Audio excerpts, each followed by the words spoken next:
Hello everyone, আসসালামু আলাইকুম। আজকে রান্না করব সবজি দিয়ে খিচুড়ি। ভাইয়ের বাসা থেকে সকালবেলা শাক এসেছে, ভিজানো পিঠা এসেছে, দুধ পাঠিয়েছে, আরও অনেক কিছু পাঠিয়েছে। তো সেই পালং শাক দিয়ে আজকে খিচুড়ি রান্না করব, সাথে সবজি দিব। দেখি দাম।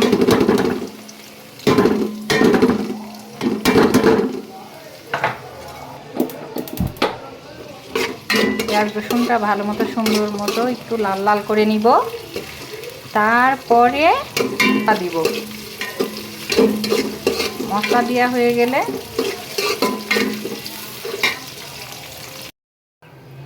একটু জিরা বাটা দেওয়ার পরে আমি এখানে একটু আদা রসুনের পেস্ট দিব।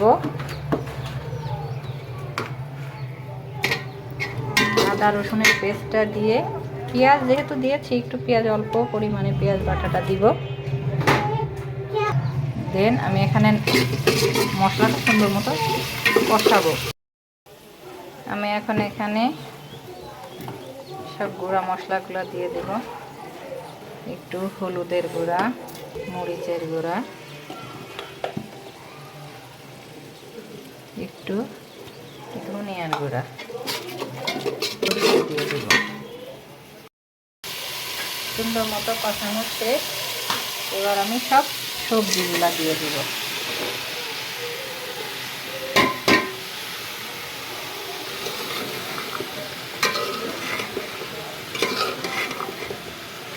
এখানে এই তো সুন্দর মতো কষানো হয়ে গেলে তারপরে একটু পরে আমি চাউলটা দিয়ে দিব।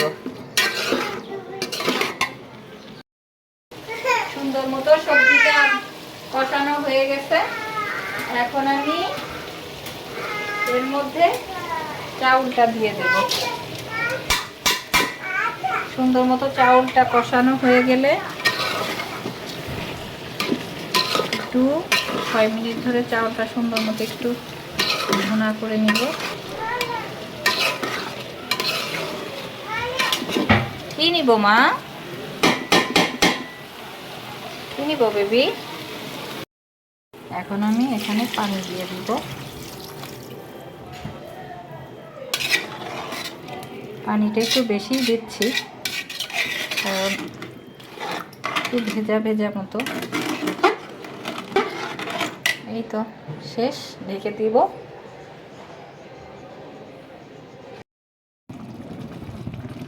আমার খিচুড়িটা শেষ। এই যে ধনিয়ার পাতা দিয়ে দিচ্ছি। এখন আমি একটু নেড়ে চেড়ে